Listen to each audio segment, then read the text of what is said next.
Hello everyone, मैं mister Rohit स्वागत करता हूं आप सभी का आपके अपने प्यारे से यूट्यूब चैनल जिसका नाम है खुशी कोचिंग क्लास। जैसे कि आप सभी जानते हैं, इस क्लासेस के माध्यम से हमने इलेक्ट्रोस्टैटिक्स की लगभग जितने हमारे पास में टॉपिक है डिस्कस कर चुके हैं।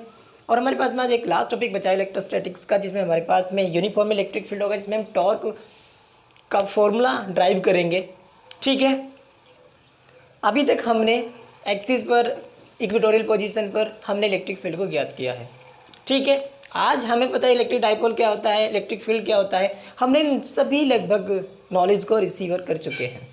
ठीक है, और अब हमें ज्ञात करना है, हमें क्या करना है कि हमारे पास जो इलेक्ट्रिक डाइपोल है, आज ज़्यादा देखने को मिलेगा आप लोगों को। देखना जरा, हमारे पास में जो डाइपोल है, आप सभी को पता है कि डाइपोल हमारे पास में 2 चार्जेस से मिलकर के बनता है, एक प्लस क्यू एक माइनस क्यू आवेश से। ठीक है, अब उस डाइपोल को हम क्या करेंगे, एक यूनिफॉर्म इलेक्ट्रिक फील्ड में रख देंगे। क्या करेंगे, एक समान विद्युत क्षेत्र में रख देंगे। और जब हम उसे एक समान विद्युत क्षेत्र में रखेंगे तो वहाँ पे हम सभी को जादू देखने को मिलेगा। क्या देखने को मिलेगा, जादू। देखना आज कैसे जादू देखने को मिलता है। देखिए जरा, चलिए किसी के साथ में स्टार्ट करते हैं अपने इस लेक्चर को। देखिए एक टॉपिक को, आज जो भी होगा एकदम बड़ी मस्त क्लास है, एकदम बहुत प्यारी सी क्लास है, बहुत कुछ देखने को मिलेगा आप सभी को इसमें। सो मैं आशा करता हूँ कि आप सभी को कॉपी पेन उठा लीजिए और नोट्स बनाते हुए चलिए।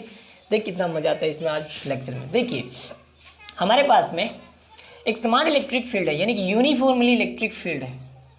ठीक है, ये क्या है हमारे पास में, यूनिफॉर्मली इलेक्ट्रिक फील्ड क्या होता है अभी बताएंगे। हमारे पास में ये क्या है कि यूनिफॉर्मली इलेक्ट्रिक फील्ड क्या है हमारे पास में, ये यूनिफॉर्मली इलेक्ट्रिक फील्ड। आप सभी ने पता है इलेक्ट्रिक डाइपोल कैसा होता है। मान लीजिए ये हमारे पास में क्या है, एक इलेक्ट्रिक डाइपोल। आई होप से ऐसा ही था ना, बताओ, ऐसा ही था ना। अब देखिए आप सभी को पता है ये हमारे पास में क्या है, इलेक्ट्रिक डाइपोल, और ये हमारे पास में यूनिफॉर्मली इलेक्ट्रिक फील्ड। क्या है हमारे पास में, यूनिफॉर्मली इलेक्ट्रिक फील्ड। आप सभी को पता है किस किस डाइपोल की जो डायरेक्शन होती है माइनस क्यू से प्लस क्यू की साइड में होती है, यू नो। ओके, अब देखिए आप सभी को पता है कि जब हम प्लस क्यू आवेश को, मान लीजिए ये हमारे पास में प्लस क्यू आवेश है, यदि हम इसे किसी इलेक्ट्रिक फील्ड में रखते हैं, वैद्युत क्षेत्र में रखते हैं, तो ये इलेक्ट्रिक फील्ड की डायरेक्शन में मोशन करना स्टार्ट कर देता है। आई होप सो यू नो। ठीक है, अगर मान लीजिए हमारे पास में यही अपोजिट चार्ज माइनस क्यू है, तो ये इलेक्ट्रिक फील्ड की अपोजिट डायरेक्शन में मोशन करना स्टार्ट कर देता है।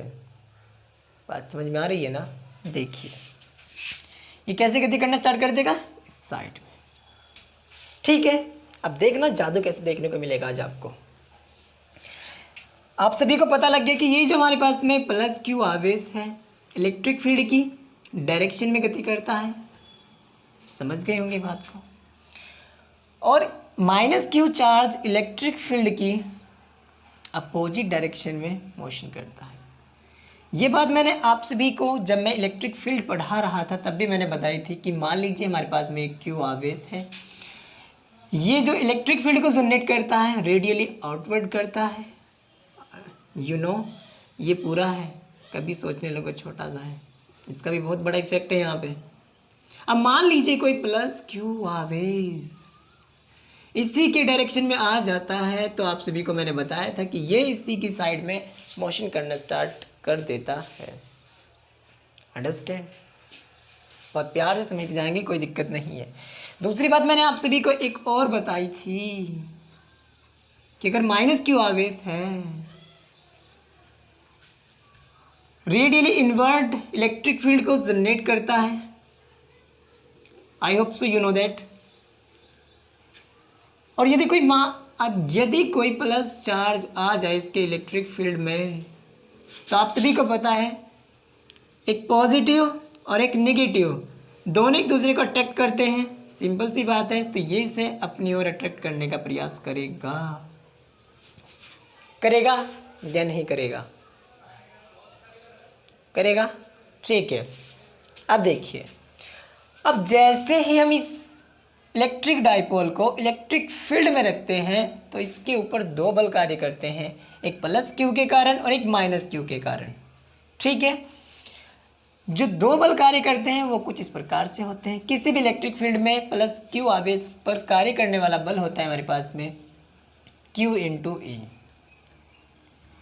आई hope so you know that, ठीक है। यानी कि हमारे पास में ये क्या है, इलेक्ट्रिक डाइपोल, ठीक है।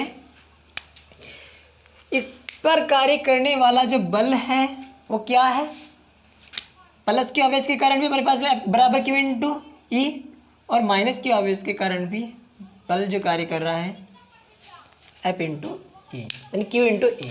लेकिन हमारे पास में ये जो दो फोर्सेस हैं समान परिमाण के हैं लेकिन अपोजिट डायरेक्शन में वर्क कर रहे हैं। क्या कर रहे हैं, अपोजिट डायरेक्शन में वर्क कर रहे हैं, ठीक है। अब देखिए हमें क्या करना है, इस इलेक्ट्रिक डाइपोल को इलेक्ट्रिक फील्ड में थीटा एंगल पर रख देते हैं। ये इलेक्ट्रिक डाइपोल है, इलेक्ट्रिक डाइपोल को थीटा एंगल पर इलेक्ट्रिक फील्ड में रख देते हैं। अब जब इलेक्ट्रिक फील्ड में इस इलेक्ट्रिक डाइपोल को रखा जाएगा तो देखना आप सभी को कितना बेहतरीन सा जादू देखने को मिलेगा आज, ठीक है। मान लीजिए इसका इस सेंटर पॉइंट है, ठीक है। यानी कि हमारे पास में ये हमारे पास में प्लस क्यू आवेश है और ये माइनस क्यू आवेश है। मैंने आप सभी को बताया कि माइनस क्यू आवेश के कारण, माइनस क्यू जब आवेश होता है वो इलेक्ट्रिक फील्ड की अपोजिट डायरेक्शन में गति करता है। तो सिंपल सी बात है कि ये गति इस साइड में करेगा। इस पर कितना बल लगेगा, वो लगेगा F बराबर Q इंटू E। कोई दिक्कत दिख रहा है ना? हाँ दिख रहा है, ठीक है। आप सभी को पता है प्लस क्यू आवेश इलेक्ट्रिक फील्ड में इलेक्ट्रिक फील्ड की डायरेक्शन में गति करता है। तो आई होप सो ये साइड में गति करेगा और इस पे जो बल कार्य करेगा वो कितना होगा, F बराबर Q इंटू E, ठीक है। अब एक बात आप सभी को देखने को मिलेगी, क्या, देखिए ये जो है हमारे पास में electric field uniformly electric field है। क्या है, uniformly electric field. Uniformly electric field का मतलब है कि हमारे पास में जिस इलेक्ट्रिक फील्ड में हमने डाइपोल को रखा है वहाँ पर इसकी ऑलवेज कंडीशन में जो इलेक्ट्रिक फील्ड का मान है, ऑलवेज कंडीशन में जो इलेक्ट्रिक फील्ड का मान है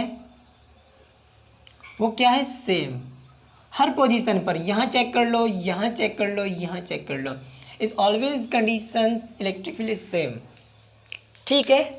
यानी कि इलेक्ट्रिक फील्ड क्या है हमारे पास में, समान है, ठीक है। अब देखना ज़रा आप सभी को जादू कैसे देखने को मिलेगा। देखिए आप सभी को पता है कि प्लस क्यू आवेश होने के कारण इलेक्ट्रिक फील्ड की डायरेक्शन में गति करेगा, ठीक है। माइनस क्यू आवेश होने के कारण इलेक्ट्रिक फील्ड की अपोजिट डायरेक्शन में गति करेगा। तो आप देखिए ज़रा, मैं इसे रब कर दे रहा हूँ, इसे आपने रब में इसे कर सकते हो आप समझने के लिए। देखिए ज़रा,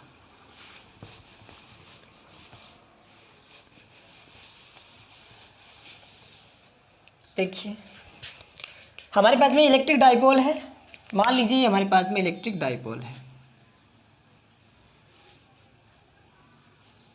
ठीक है। ये इसका सेंटर पॉइंट O मान लीजिए, ठीक है। प्लस क्यू आवेश है, ये माइनस क्यू आवेश है।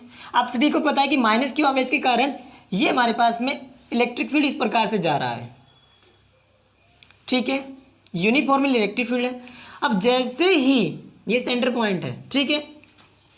अब जैसे ही ये इलेक्ट्रिक फील्ड जा करके प्लस क्यू आवेश पर टकराएगा, आप सभी को पता है कि जब कोई इलेक्ट्रिक फील्ड की डायरेक्शन में प्लस क्यू आवेश आता है तो उसी की डायरेक्शन में गति करना स्टार्ट कर देता है। तो सिंपल सी बात है कि ये हमारे पास में इलेक्ट्रिक फील्ड जो होगा ये कुछ इस प्रकार से गति करना स्टार्ट कर देगा। करेगा या नहीं करेगा, ठीक है। दूसरी बात, आप सभी को मैंने बताया कि इलेक्ट्रिक फील्ड यूनिफॉर्म है, यूनिफॉर्म इलेक्ट्रिक फील्ड है। सो ये क्या करेगा, ये जो हमारे पास माइनस क्यू है, यहां भी इलेक्ट्रिक फील्ड इस प्रकार से आ रहा है, ठीक है। सो आप सभी को पता है कि ये अपोजिट डायरेक्शन में गति करता है, ठीक है। सो ये किस प्रकार से गति करना स्टार्ट कर देगा, इस प्रकार से, ठीक है। इस प्रकार से गति करना स्टार्ट कर देगा। जब मैंने आप सभी को बताया कि इलेक्ट्रिक फील्ड में जब माइनस क्यू आवेश होता है वो अपोजिट डायरेक्शन में गति करना स्टार्ट करता है। तो सिंपल सी बात है कि ये ऐसे गति करेगा और ये ऐसे करेगा। सो सिंपल सी बात है कि ये ऐसे गति करेगा, ऐसे गति करना स्टार्ट करेगा, और ये ऐसे, ठीक है। अब ये ऐसे गति करने स्टार्ट कर देंगे, ऐसे इलेक्ट्रिक फील्ड में ये ऐसे रोटेट करना स्टार्ट कर देंगे, ऐसे ये ऐसे रोटेट करना स्टार्ट कर देंगे, ठीक है, ऐसे ऐसे। और जहाँ भी कोई इलेक्ट्रिक फील्ड में, जिस इलेक्ट्रिक फील्ड में कोई डाइपोल इस प्रकार से गति करना स्टार्ट करता है तो वहाँ पे कंडीशंस निकल के आती है जिसे हम टॉर्क बोलते हैं। क्या बोलते हैं, टॉर्क। कहाँ से निकल के आया टॉर्क, जब हमने किसी इलेक्ट्रिक डाइपोल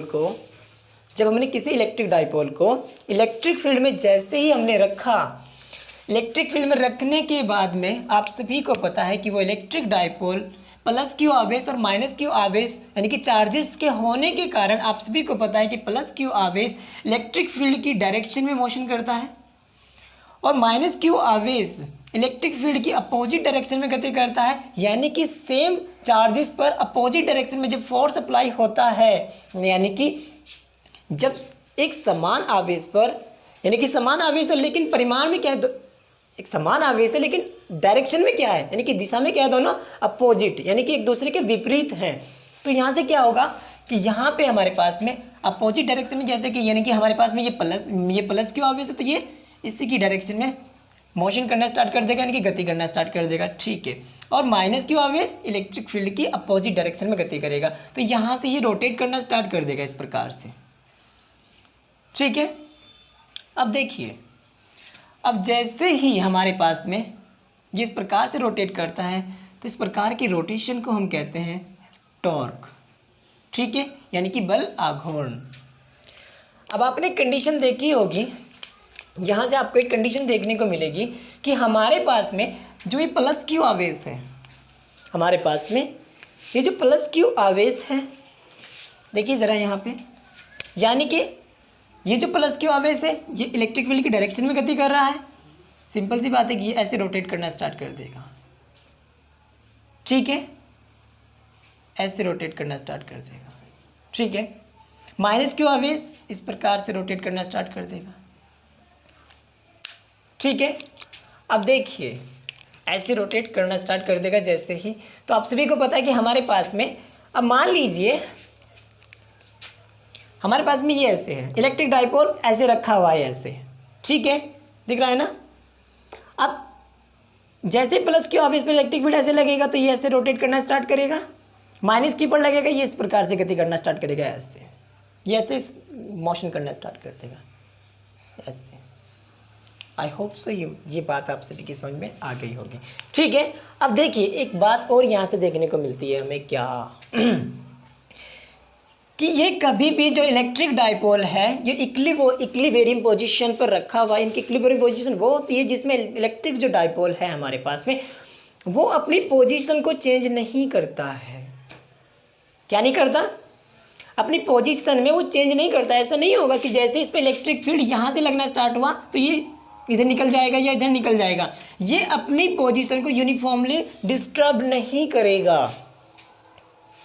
क्या नहीं करेगा, अपनी पोजीशन को किसी भी प्रकार से चेंज नहीं करेगा। बात समझ में आ रही है ना। आ रही है तो बस आगे करते हैं। देखिए ज़रा, अब देखिए आप सभी ने देखा है कि प्लस क्यू आवेश इस डायरेक्शन में वर्क कर रहा है, यानी कि हमारे पास में जो F बराबर क्यू इंटू ई है, प्लस क्यू आवेश के कारण जो इस पर फोर्स लग रहा है वो F बराबर क्यू इंटू ई है, इस डायरेक्शन में वर्क कर रहा है। और हमारे पास में जो F बराबर क्यू इंटू ई है माइनस क्यू आवेश के कारण वो इस डायरेक्शन में वर्क कर रहा है। ऐसे है बेटा, समझिए बात को। ये मान लीजिए इलेक्ट्रिक डाइपोल है, प्लस क्यू आवेश इस साइड में वर्क कर रहा है, माइनस क्यू इस साइड में, यानी कि दोनों एक दूसरे के क्या है, अपोजिट। तो दोनों एक दूसरे के अपोजिट होने के कारण आप सभी को पता है कि जो नेट इलेक्ट्रिक फोर्स होगा हमारे पास में, जो नेट इलेक्ट्रिक फोर्स होगा वो क्या हो जाएगा हमारे पास में, ज़ीरो। क्या हो जाएगा, ज़ीरो। तो यहाँ से हमारे पास में क्या निकल के आएगा कि हमारे पास में जो नेट इलेक्ट्रिक फोर्स है, हमारे पास में जो नेट इलेक्ट्रिक फोर्स है F1 प्लस F2, मान लीजिए ये हमारे पास में F1 है, ये हमारे पास में F2 है, ठीक है। तो हमारे पास में क्या हो जाएगा, F1 की वैल्यू क्या है, Q इंटू ई, परिमाण निकालते हैं इसका, माइनस करेंगे, ठीक है।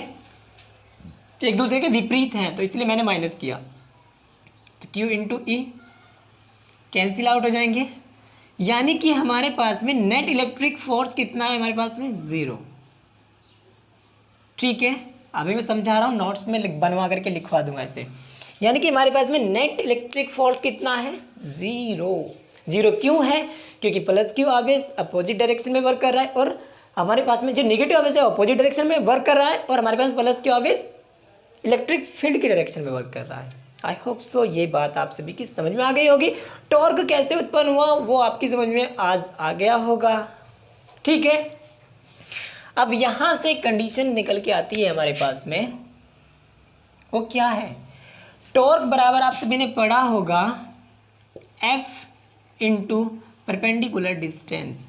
F हमारे पास में एक बल का परिमाण होता है, F हमारे पास में एक बल का परिमाण होता है, और हमारे पास में डिस्टेंस जो होती है परपेंडिकुलर डिस्टेंस हम लेते हैं, क्या लेते हैं, ये वाली हमारे पास में परपेंडिकुलर डिस्टेंस होती है, ठीक है।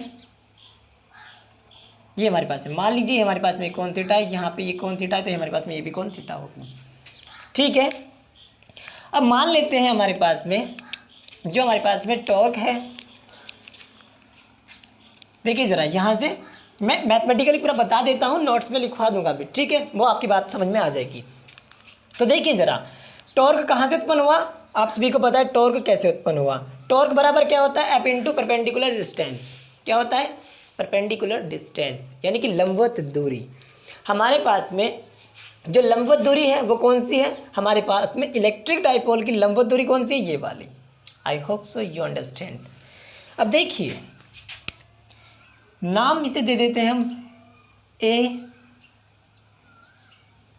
B। अब मान लीजिए ये हमारे पास में O है, कुछ देर के लिए मान लीजिए हमारे पास में ये O है, और आप सभी को पता है इलेक्ट्रिक डाइपोल ये हमारे पास में 2A होता है, तब जाकर के इलेक्ट्रिक डाइपोल मोमेंट बनता है, ठीक है। अब देखिए एक बल का परिमाण क्या होता है, आप सभी को मैंने बताया Q इंटू ई, ठीक है, मल्टीप्लाई परपेंडिकुलर डिस्टेंस। आप सभी को पता है कि मैंने आप सभी को पिछले वाले लेक्चर में समझाया था कि मान लीजिए हमारे पास में ये एंगल हमारे पास में थीटा है, यदि इस एंगल का मान 2a है, यानी कि हमने ऐसे समझा था, यदि हमारे पास में परिमाण ये a है, मैग्नीट्यूड a है इसका, तो हमारे पास में ये a cos थीटा होता है, यू नो, और ये हमारे पास में a sin theta. I hope तो ये बात आप सभी की समझ में आ रही होगी, ठीक है। लेकिन हमारे पास में यहाँ 2a की जगह क्या है, देखिए a की जगह हमारे पास में 2a है, तो सिंपल सी बात है कि हमारे पास में 2a cos थीटा और 2a sin theta. I hope so you understand.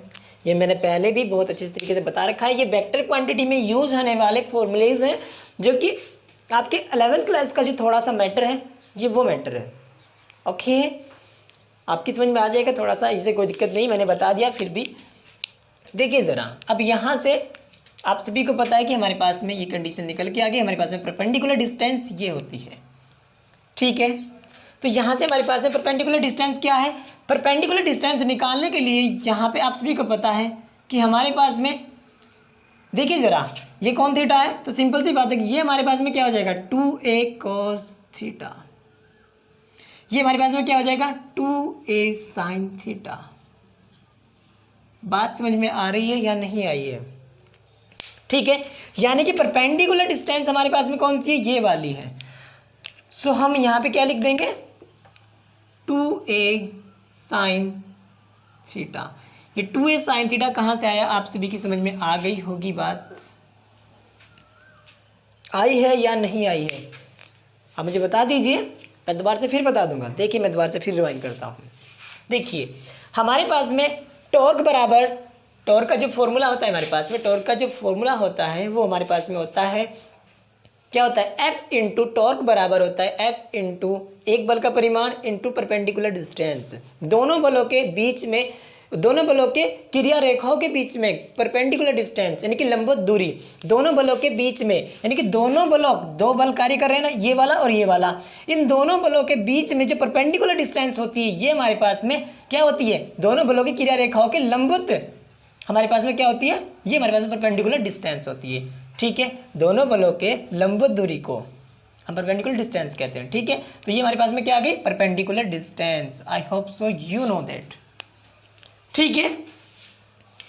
सो कुछ नहीं है, अब टॉर्क बराबर हमारे पास में ये आ गया, ठीक है। अब देखिए जरा, आप सभी ने, अगर मैं इसे कुछ ऐसे लिख दूं तो कोई दिक्कत है क्या आप लोगों को, Q into 2a e sin theta, कोई दिक्कत है क्या आपको? भाई दिक्कत क्यों होगी आप लोगों को, ये कोई बात है दिक्कत वाली? सो यहाँ से क्या निकल के आ जाएगा हमारे पास में, सॉरी टॉर्क कैसे बनता है, तो यहाँ से आप सभी ने ये वैल्यू आप सभी ने पीछे पढ़ी भी होगी, आप सभी को पता भी होगा, नहीं पढ़ी तो जाकर के पढ़ लीजिए। ये हमारे पास में होता है P बराबर Q into dipole moment, Q into 2a, ये हमारे पास में क्या होता है Q into 2a dipole moment. तो यहाँ से हमारे पास में क्या निकल के आ गया, PE sin थीटा। यहाँ तक किसी को कोई दिक्कत है? यानी कि हमारे पास में यहाँ पे थीटा क्या है, डाइपोल मोमेंट और इलेक्ट्रिक फील्ड में बनने वाला जो एंगल है, डाइपोल मोमेंट और इलेक्ट्रिक फील्ड के बीच में जो बनने वाला एंगल है वो हमारे पास में क्या है, थीटा, ठीक है। अगर आपसे कोई पूछे थीटा क्या है, हमारे पास में डाइपोल मोमेंट और इलेक्ट्रिक फील्ड के बीच में बनने वाला एंगल। आई होप सो ये आप सभी की समझ में बड़े अच्छे से आ गया होगा।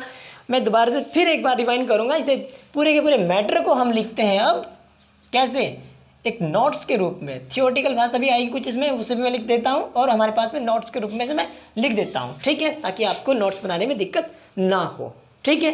चलिए इसे नोट्स में लिखता हूं।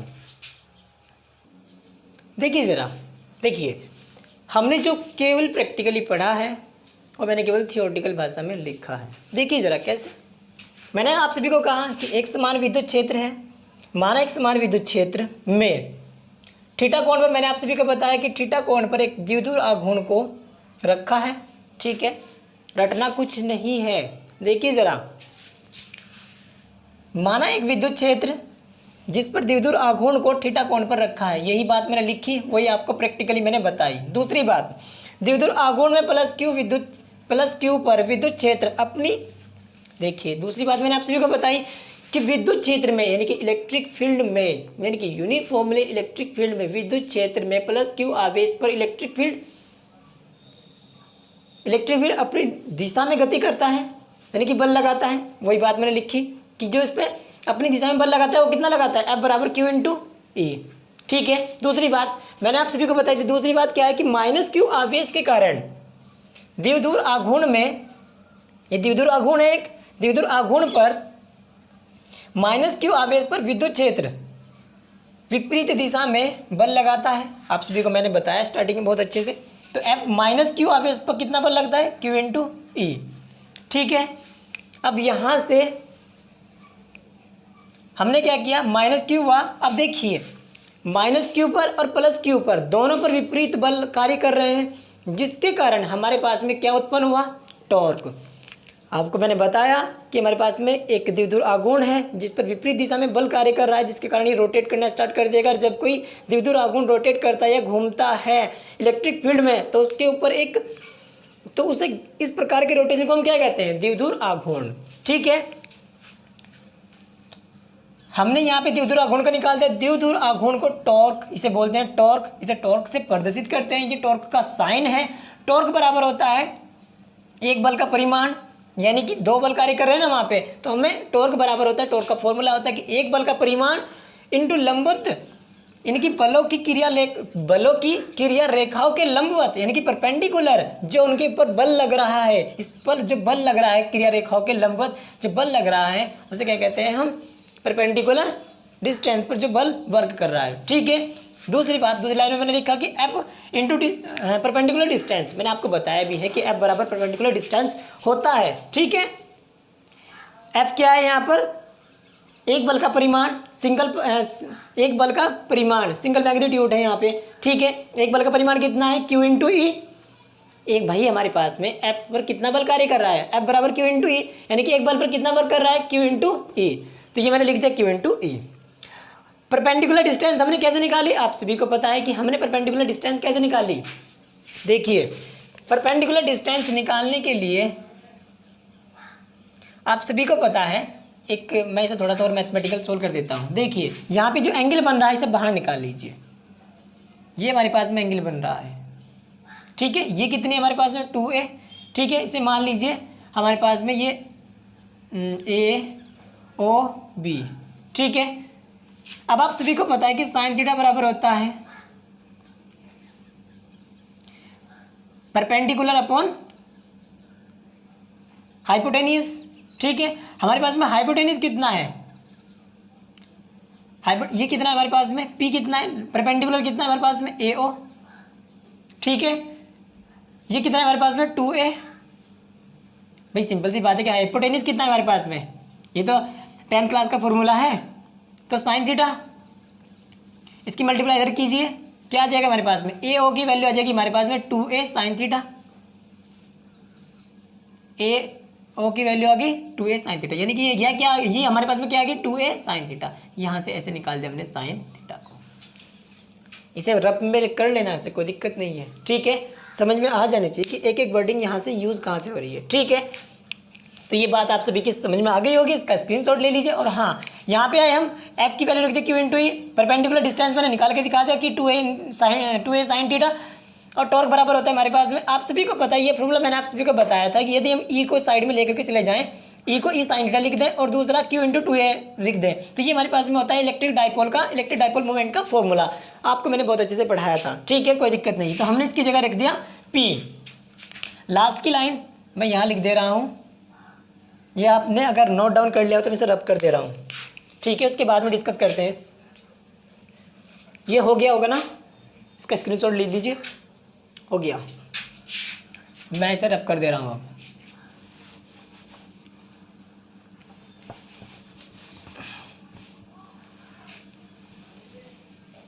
देखिए ज़रा, हमारे पास में लास्ट की लाइन जो लिखी हुई है वो ये है, टॉर्क बराबर Q into 2a sine theta, QE sine theta. ठीक है, आप सभी को पता है हमारे पास में क्या होता है, P बराबर Q इंटू 2a, यानी कि डाइपोल मोमेंट। तो हमारे पास में PE साइन थीटा आ गया, टॉर्क बराबर, ये होता है हमारा डाइपोल मोमेंट का फॉर्मूला। ठीक है, इसे आप नोट डाउन कीजिए यहाँ तक, उसके बाद में आगे डिस्कस करते हैं। ठीक है, अब हमें केवल डिस्कस करना है कि हमारे पास में जो थीटा की वैल्यू होती है, यानी कि डाइपोल मोमेंट, इस पूरे के पूरे इलेक्ट्रिक फील्ड में कहाँ मैक्सिमम होगा और कहाँ मिनिमम होगा। ठीक है, मैक्सिमम हमारे पास में इलेक्ट्रिक फील्ड वहाँ होगा जहाँ थीटा की वैल्यू हमें प्राप्त होगी या तो 1 हो या फिर 270, क्योंकि आप सभी को पता है कि एंड साइन 270 का मान 1 होता है और साइन 90 का मान 1 होता है। तो सिंपल सी बात है कि जब हमारे पास में, इसे तो प्रैक्टिकली डिस्कस करेंगे, जरा आप इसे नोट डाउन कीजिए, इसके बाद रब करता हूँ मैं इसे, अच्छे से डिस्कस करेंगे, ठीक है। वो कर लिया, ठीक है। अब आप एक बात और डिस्कस कर लेते हैं इसमें, इससे पहले ही आप सभी को पता है कि हमारे पास में जो इलेक्ट्रिक फील्ड है वो क्या है, एक वेक्टर क्वांटिटी है, ठीक है। सो सिंपल सी बात है कि आप सभी को पता है कि डाइपोल यानी कि जो हमारे पास है फिर ये भी वेक्टर क्वांटिटी होगी। तो हमने वेक्टर क्वांटिटी में एक फॉर्मूला पढ़ा था वेक्टर में कि हमारे पास में जब ए क्रॉस बी होता है तो उसे हम लिख देते हैं A B sine theta, simple, ठीक है, वेक्टर क्वांटिटी है। तो यहाँ पे हम इससे भी क्या लिख सकते हैं, टॉर्क वेक्टर। क्यों लिखा, ए क्रॉस बी, रीजन बता दिया, वेक्टर क्वांटिटी, क्योंकि हमारे पास में जो टॉर्क है ये वेक्टर क्वांटिटी है, हमें इसे इस प्रकार से लिख सकते हैं, ठीक है। इसे नोट डाउन कीजिए और उसके बाद में इसे रब करते हैं, उसके बाद में नेक्स्ट टॉपिक को डिस्कस करते हैं, ठीक है। चलिए अब डिस्कस करते हैं इसके कुछ केस को। केस क्या होंगे इसमें, सिंपल सी बात है, केस होंगे, देखना जरा इसमें, इसके कुछ केस को डिस्कस करते हैं। हमारे पास है फर्स्ट केस, मान लीजिए हमें चेक करना है कि कहाँ हमें पास में जो इलेक्ट्रिक डाइपोल के कारण हमारे पास में कहाँ मैक्सिमम होगा, यानी कि जो हमारे पास में टॉर्क कहाँ मैक्सिमम होगा और कहाँ मिनिमम होगा, ठीक है। ये भी तो बात करनी ज़रूरी है हमें। देखिए आप सभी को पता है कि हमारे पास है, मान लीजिए ये यूनिफॉर्मली इलेक्ट्रिक फील्ड है, ठीक है। ये क्या है हमारे पास में, यूनिफॉर्मली, केस फर्स्ट है हमारे पास में, ये यूनिफॉर्मली इलेक्ट्रिक फील्ड है। आप सभी को पता है कि हमारे पास में जो फॉर्मूला है वो हमारे पास में फॉर्मूला क्या है, अरे टॉर्क बराबर पीई साइन थीटा, ये फॉर्मूला है हमारे पास में। मान लीजिए हमारे पास में जो टॉर्क है वो कुछ इस प्रकार से है, जो हमारे पास में टॉर्क है, मान लीजिए जो हमारे पास है डाइपोल जो है वो एंगल कितना बना रहा है, 90 डिग्री, ठीक है। लेकिन जो डाइपोल है हमारे पास में इलेक्ट्रिक फील्ड में क्या बना रहा है, ठीक है। हमारे पास में क्या है कि ये जो एंगल बना रहा है इलेक्ट्रिक जो डाइपोल है हमारे पास में, वो एंगल कितना बना रहा है, 90 डिग्री। तो रख दीजिए PE sine 90 degree, you know sine 90 equals to 90 degree equals to 1। So यहाँ से हमारे पास में क्या आ जाएगा, पीई साइन 91 इंटू 1 टॉर्क बराबर PE. I hope so no. यहाँ पे हमारे पास में जो इलेक्ट्रिक फील्ड यानी कि जो इलेक्ट्रिक डाइपोल होगा हमारे पास में मैक्सिमम होगा, क्या होगा, मैक्सिमम यानी कि अधिकतम। जब हमारे पास में इलेक्ट्रिक डाइपोल जो होगा इलेक्ट्रिक फील्ड में, जब वो परपेंडिकुलर डायरेक्शन में होगा, जिस कंडीशन में ये हमारे पास में इलेक्ट्रिक फील्ड है, ये सारा का सारा इलेक्ट्रिक फील्ड है, तो यहाँ हमारे पास में जो क्या होगा, इलेक्ट्रिक डाइपोल जो होगा यहाँ पे हमारे पास में मैक्सिमम कंडीशन को सेटिस्फाई करेगा, यानी कि मैक्सिमम कंडीशन को बताने का प्रयास करेगा। आई hope so you know that. चलिए दूसरी बात डिस्कस करते हैं। यदि यही कंडीशन हमारे पास में 270 पे आ जाए, 90 और 270 की जो कंडीशन है वो सेम है, ठीक है। 90 और हमारे पास में 270 की जो कंडीशन है वो दोनों सेम है। चलिए बात करते हैं, यदि इलेक्ट्रिक डाइपोल, ये हमारे पास में इलेक्ट्रिक फील्ड है, और मैंने आप सभी को बताया कि जो हमारे पास में इलेक्ट्रिक फील्ड जो है वो इलेक्ट्रिक डाइपोल को एक जीरो कंडीशन में लाने का प्रयास करता है, यानी कि 180 या थीटा को जीरो करने का प्रयास करता है। कैसे, देखिए ज़रा, हमने क्या किया था कि हमारे पास में जिसमें जब इलेक्ट्रिक फील्ड रखा हुआ था कि मान लीजिए हमारे पास में ये जो क्या एक डाइपोल है, ध्यान से देखना जरा, जादू देखने को मिलेगा भी आपको, ठीक है। ये हमारे पास में क्या प्लस क्यू है, ये माइनस क्यू है। यहाँ पे मान लीजिए यहाँ पे जो थीटा है, यहाँ पे क्या है थीटा, ठीक है, आप सभी को पता है कि ये प्लस क्यू आवेश के कारण इस साइड में मोशन करेगा, इसे इस साइड में खींचने का प्रयास करेगा। हमारे पास में जो इलेक्ट्रिक फील्ड है, अभी हमारे पास में जो माइनस क्यू है, ये इसे अपोजिट डायरेक्शन में गति करता है, आप सभी को पता है। तो ये इसे इस प्रकार से गति करने का प्रयास करेगा। तो यानी कि जो हमारे पास में इलेक्ट्रिक फील्ड है वो इसे इस कंडीशन में लाने का प्रयास करता है, इस कंडीशन में। क्योंकि आप सभी को पता है कि हमारे पास में जो इलेक्ट्रिक फील्ड है वो यूनिफॉर्म है, यानी कि इलेक्ट्रिक फील्ड जो है एक समान है, तो वो इसे इस कंडीशन में लाने का प्रयास करेगा। ये हमारे पास में दो कंडीशन को दर्शाता है कि थीटा बराबर 0 डिग्री भी हो सकता है और थीटा बराबर 180 डिग्री भी होगा। ठीक है, और दोनों ही कंडीशन में आप सभी को पता है कि साइन 180 मान, जो 80 का मान होता है वो 0 होता है। साइन 80 हमारे पास में कितना, तो 0, और साइन 0 का मान भी 0 होता है। तो यहाँ से हमारे पास में जो टॉर्क की वैल्यू आएगी वो क्या आएगी, PE साइन 0, ये पूरा का पूरा 0 हो जाएगा। तो यानी कि टॉर्क की वैल्यू क्या आ जाएगी, 0। यहाँ से टॉर्क की वैल्यू क्या आ जाएगी, 0। यहाँ तक किसी को कोई दिक्कत, चलो नोट डाउन कर लीजिए। ठीक है, एक केस है आपके, एक यहाँ तक किसी को कोई प्रॉब्लम है? चलिए एक नेक्स्ट केस को डिस्कस करते हैं। और हमारे पास में नेक्स्ट केस है, थर्ड केस को डिस्कस करते हैं। मान लीजिए ये यूनिफॉर्मली इलेक्ट्रिक फील्ड है, ठीक है, ये क्या है हमारे पास में, यूनिफॉर्मली इलेक्ट्रिक फील्ड। मान लीजिए हमारे पास में जो डाइपोल है वो यहाँ पे रखा हुआ है, ठीक है। जब हमारे पास में ये जो इलेक्ट्रिक फील्ड है जो यहाँ पे रखा हुआ है, मान लीजिए हमारे पास में इलेक्ट्रिक फील्ड कैसे बनता है, -Q और +Q, ठीक है। अब देखिए, मान लीजिए इसे हमने थोड़ा सा मूव करके, थोड़ा सा स्ट्रेच किया, यानी कि थोड़ा सा ऊपर की ओर धकेलने का प्रयास किया, तो आप सभी को पता है कि इलेक्ट्रिक फील्ड की डायरेक्शन में गति करता है, और ये इलेक्ट्रिक फील्ड की अपोजिट डायरेक्शन में गति करता है, ये इलेक्ट्रिक फील्ड की डायरेक्शन में गति करता है। तो आप सभी को पता है जैसे हम इसे थोड़ा सा स्ट्रेच करेंगे, यानी कि थोड़ा सा इसे मूव करने का प्रयास करेंगे, तो ये ऐसे रोटेट करना स्टार्ट करेगा, ठीक है। क्यों करेगा कि जैसे इलेक्ट्रिक फील्ड ऐसे आ रहा है, ठीक है, तो इस पर जो बल लगेगा वो कुछ इस प्रकार से लगेगा, इस पर इस प्रकार से लगेगा। क्यों लगेगा वो देखिए ज़रा, कि भाई -Q है, तो आप सभी को पता है इसी की डायरेक्शन में गति करता है, ठीक है। तो इसी की डायरेक्शन में गति करने का प्रयास करेगा, तो जैसे हम इसे गति करेंगे ऐसे, तो इस पर जो इलेक्ट्रिक फील्ड होगा वो कुछ इस प्रकार से लग के जाएगा, इस प्रकार से लग के जाएगा, जो कि इसे ऊपर उठाने का प्रयास करेगा ऐसे करके, ठीक है। अब हमारे पास में जो +Q है ये इसी की डायरेक्शन में गति करता है, ठीक है। अब ये जैसे ऊपर की ओर उठने का प्रयास करेगा, ये कुछ इस प्रकार से उठने का प्रयास करेगा।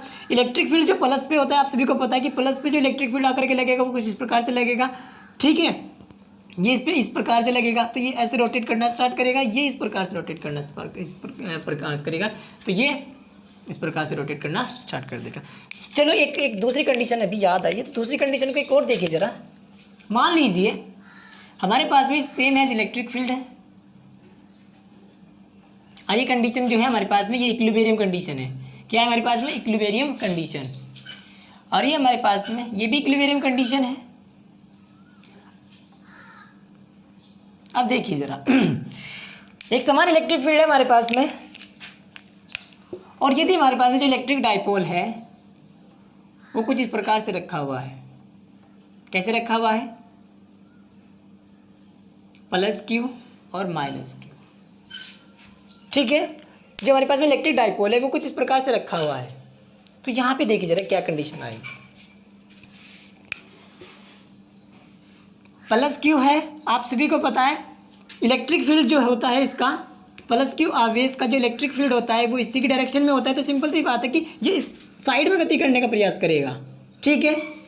और आप सभी को पता है कि -Q जो है वो इलेक्ट्रिक फील्ड की अपोजिट डायरेक्शन में गति करने का प्रयास करेगा, तो ये इस साइड में गति करने का प्रयास करेगा, ठीक है। तो क्या इस कंडीशन में ये रोटेट कर पाएगा, क्या इस कंडीशन में रोटेट कर पाएगा? नहीं कर पाएगा, क्योंकि आप सभी को पता है कि +Q आवेश इलेक्ट्रिक फील्ड की डायरेक्शन में गति करता है, ठीक है।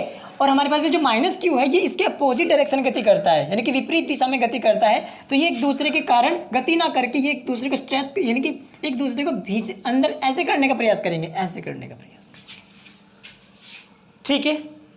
तो ये इसके कुछ केस थे, बाकी आप लोगों के पास में इतना ही आता है। आई होप सो आप लोगों को अच्छा लगेगा। अगर आप सभी को अच्छा लगे तो प्लीज़ लाइक करना, चैनल को सब्सक्राइब करना और शेयर करना, और प्लीज़ बेल आइकन प्रेस जरूर कर लेना, क्योंकि आप सभी को पता है कि जो मैं वीडियोस अपलोड करता हूँ आप सभी को जो नोटिफिकेशन टाइम पे मिलता रहे, क्योंकि हर रोज़ मैं वीडियोस को अपलोड करता हूँ। सो आशा करता हूँ कि आप सभी को अच्छा लगेगा, और अच्छा लगे तो लाइक करना, चैनल को शेयर सब्सक्राइब करना। और हाँ, नोट्स के लिए मैंने आप सभी को एक नंबर दे रखा है नोटिफिकेशन, यानी कि मैं इसकी डिस्क्रिप्शन में नंबर दे दूँगा, और दूसरा जिसको हिंदी इंग्लिश दोनों में नोट्स आपको प्रोवाइड करा दिए जाएंगे। ठीक है, थैंक्स फॉर वॉचिंग।